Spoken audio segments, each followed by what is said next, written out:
നമസ്കാരം. കർമ്മ ന്യൂസിലേക്ക് സ്വാഗതം. പൊടുന്നനെ മലയാള സിനിമ വലിയ പ്രതിസന്ധിയിലേക്കും നഷ്ടത്തിലേക്കും കൂപ്പുകുത്തിയിരിക്കുകയാണ്.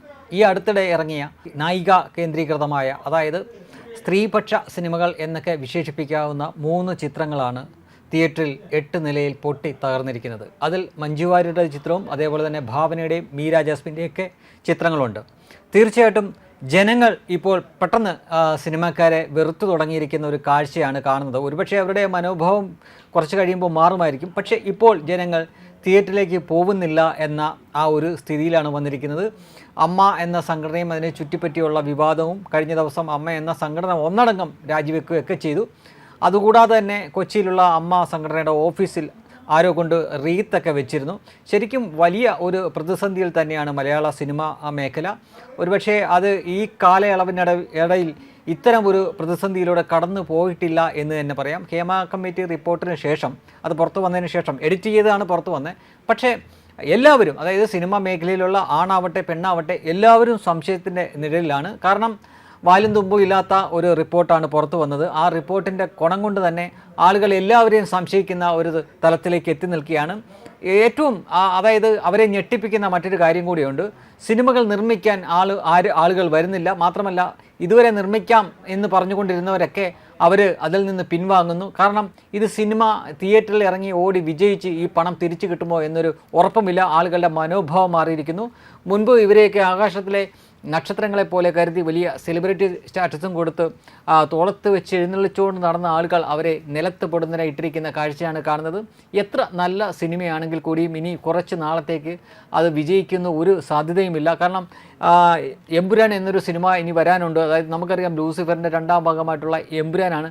എമ്പുരാൻ ഇപ്പോൾ ഇറങ്ങിയാൽ പോലും വിജയിക്കുമോ എന്ന് ഒരു ഉറപ്പും പറയാത്ത രീതിയിലാണ്. കാരണം എത്ര നല്ല സിനിമയാണെങ്കിലും ഞങ്ങൾ കാണില്ല എന്ന് ഒരുപറ്റം ജനങ്ങൾ തീരുമാനിച്ചിരിക്കുന്ന പോലെയാണ്. മാത്രമല്ല, ഇതിൻ്റെ ഒരു ഭാഗമായിട്ട് തന്നെ ടെലിവിഷൻ ചാനലുകളും വലിയ പ്രതിസന്ധി നേരിടുന്നുണ്ട്. കാരണം ഈ സിനിമാക്കാരും അതേപോലെ തന്നെ സീരിയൽ ആർട്ടിസ്റ്റുകളുമൊക്കെ അവതരിപ്പിക്കുന്ന കോമഡിയും മറ്റ് സിനിമയുമൊക്കെ അതിനൊക്കെ പ്രേക്ഷകരുടെ എണ്ണം വലിയ തോതിൽ ഓരോ ദിവസവും കുറയുന്ന കാഴ്ചയും കാണുന്നുണ്ട്. ആളുകൾ ഇവരോടൊരു മടുപ്പ്, ഒരു അകൽച്ച പ്രകടമായി തന്നെ പ്രകടിപ്പിക്കുന്ന കാഴ്ചയുണ്ട്. മുൻപൊക്കെ നമുക്കറിയാം, ഉദ്ഘാടനത്തിനോ മറ്റുമൊക്കെ ഒരു നടനോ നടിയൊക്കെ വന്നു കഴിഞ്ഞാൽ ആളുകൾ തടിച്ചു കൂടുന്ന ഒരു അവസ്ഥയുണ്ടായിരുന്നു. അതിലൊക്കെ വലിയ ഒരു മാറ്റം ഇപ്പോൾ വന്നിരിക്കുന്ന കാഴ്ചയാണ് കാണുന്നത്. അക്ഷരാർത്ഥത്തിൽ മലയാള സിനിമാ രംഗം വലിയൊരു പ്രതിസന്ധിയാണ് നേരിടുന്നത്. തീർച്ചയായിട്ടും ഇപ്പോൾ കോടികളൊക്കെ വാങ്ങിക്കൊണ്ടിരിക്കുന്ന, അതായത് 2 കോടി 3 കോടിയൊക്കെ പ്രതിഫലം വാങ്ങിക്കൊണ്ടിരിക്കുന്നവർക്ക് തീർച്ചയായിട്ടും അതിൽ നിന്നൊക്കെ താഴോട്ട് ഇറങ്ങി വരേണ്ടി വരും. ഒരുപക്ഷെ തിയേറ്ററിൽ സിനിമ ടിക്കറ്റിൻ്റെ നിരക്ക് കുറഞ്ഞാൽ പോലും അത്ഭുതപ്പെടാനില്ല. കാരണം തിയേറ്ററിൽ നിന്ന് ഇനി എത്ര രൂപ തിരിച്ചു പിടിക്കാൻ പറ്റും, അല്ലെങ്കിൽ മുടക്കുമുതൽ തിരിച്ചു പിടിക്കാൻ പറ്റുമോ എന്ന് പോലും സംശയിച്ചിരിക്കുന്ന ഒരു അവസ്ഥയിലാണ് ഇപ്പോൾ. അത് ഒരു യാഥാർത്ഥ്യമാണ്. കാരണം തങ്ങളുടെ ഹൃദയത്തിലേറ്റി വെച്ചിരുന്ന പല നടന്മാരും നടികളുമൊക്കെ സംശയത്തിൻ്റെ നിഴലിലായിരിക്കുകയാണ്. യാതൊരു സദാചാര ബോധവുമില്ലാത്ത, ഇപ്പോൾ അതെല്ലാ മേഖലയിലും ഉണ്ട് എങ്കിലും ഇവിടെ സ്ക്രീനിൽ സംസാരിക്കുന്ന ഒരു ഭാഷയുണ്ടല്ലോ, അതിൻ്റെ 10-1 പോലും സംസ്കാരമില്ലാത്ത തരത്തിൽ ഡയലോഗുകളും മറ്റുമൊക്കെയാണ് ഇവർ യഥാർത്ഥ ജീവിതത്തിൽ പ്രയോഗിക്കുന്നു എന്ന ആ ഒരു വസ്തുത ജനങ്ങൾ ഞെട്ടലോടെയാണ് മനസ്സിലാക്കുന്നത്. അവർക്ക് ഇപ്പോഴും അത് ഉൾക്കൊള്ളാൻ സാധിച്ചിട്ടില്ല എന്നത് ഒരു യാഥാർത്ഥ്യമാണ്.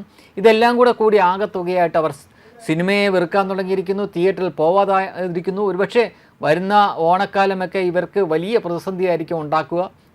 മുൻപൊക്കെ ഓണവും വിഷു ക്രിസ്മസ് പോലുള്ള സമയങ്ങളിൽ നമ്മുടെയൊക്കെ ആ സമയവും ദിവസങ്ങളുമൊക്കെ ഒരു മുറിക്കകത്ത് അല്ലെങ്കിൽ ഒരു ഹാളിനകത്ത് ഈ ടെലിവിഷൻ്റെ മുന്നിൽ തളയ്ക്കപ്പെട്ടിരിക്കുകയായിരുന്നു. അതിലൊക്കെ ഒരു മാറ്റം ഉണ്ടാവാൻ പോകുന്നു എന്നാണ് തോന്നുന്നത്. തീർച്ചയായിട്ടും ഇതൊരു വലിയ പ്രതിസന്ധിയാണ്. കോടികൾ കൈമാറ്റം ചെയ്യപ്പെടുന്ന, അതായത് ആയിരക്കണക്കിന് 10,000-കണക്കിന് ആളുകൾക്ക് അന്നം കൊടുക്കുന്നൊരു മേഖല തന്നെയാണ്, ഒരു വലിയ പ്രസ്ഥാനം തന്നെയാണ് സിനിമ മേഖല എന്നത്.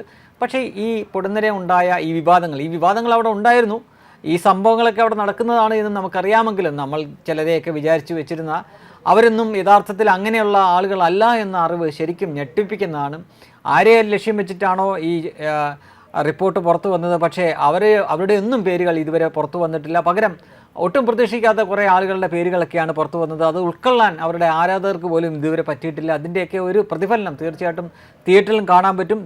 TV ചാനലുകളിലടക്കം കാണുന്നുണ്ട്. അവാർഡ് പരിപാടികളിലടക്കം ഓരോ ചാനലുകൾ മുൻകൈ എടുത്ത് നടത്തുന്ന അവാർഡ് പരിപാടികളും മറ്റുമൊക്കെ ഉണ്ട്. അതൊക്കെ ഇപ്പോൾ വലിയ പരസ്യം കൊടുത്ത് ആളുകളെ വിളിക്കേണ്ട ഒരു അവസ്ഥയിലേക്ക് എത്തിയിരിക്കുകയാണ്. തീർച്ചയായിട്ടും ഇതൊരു വലിയ പ്രതിസന്ധിയാണ്. മറ്റൊരു പോസിറ്റീവായിട്ടുള്ള വശവും കൂടെയുണ്ട്. നമ്മളൊഴിച്ച്, അതായത് ഇന്ത്യക്കാരൊഴിച്ച് മറ്റേതെങ്കിലും ഒരു രാജ്യത്തെ ആളുകൾ ഈ സിനിമാ താരങ്ങളെയും ഇതുപോലുള്ള ആളുകളെയും ഒക്കെ ഇത്രയും പൊക്കിയെടുത്ത് വെച്ച് നടക്കുന്നവരുണ്ടോ എന്ന് ചോദിച്ചാൽ ഇല്ല എന്നാണ് ഉത്തരം. അവർക്ക് തീർച്ചയായിട്ടും നമ്മളെക്കാൾ കഴിവുള്ളവർ എന്ന നിലയിൽ ഒരു ബഹുമാനവും ഒരു സ്നേഹവും ഒക്കെ കൊടുക്കേണ്ടതാണ്. പക്ഷേ ഇവിടെ അങ്ങനെയല്ലായിരുന്നു. ഭ്രാന്തമായി തന്നെ ഇവരെ ആരാധിക്കുന്ന ഒരു കൂട്ടമുണ്ടായിരുന്നു. അതിലൊക്കെ വലിയ മാറ്റമുണ്ടാവാൻ പോവുകയാണ്. ചുരുക്കത്തിൽ ഇപ്പോഴത്തെ ഒരു പോക്ക് സിനിമാ മേഖലയുടെ തകർച്ചയിലേക്ക് തന്നെയാണ് പോയിക്കൊണ്ടിരിക്കുന്നത്. ആരാധകരും കുടുംബങ്ങളും തിയേറ്ററിൽ നിന്ന് അകലുന്ന കാഴ്ചയാണ് ഇപ്പോൾ കണ്ടുകൊണ്ടിരിക്കുന്നത്.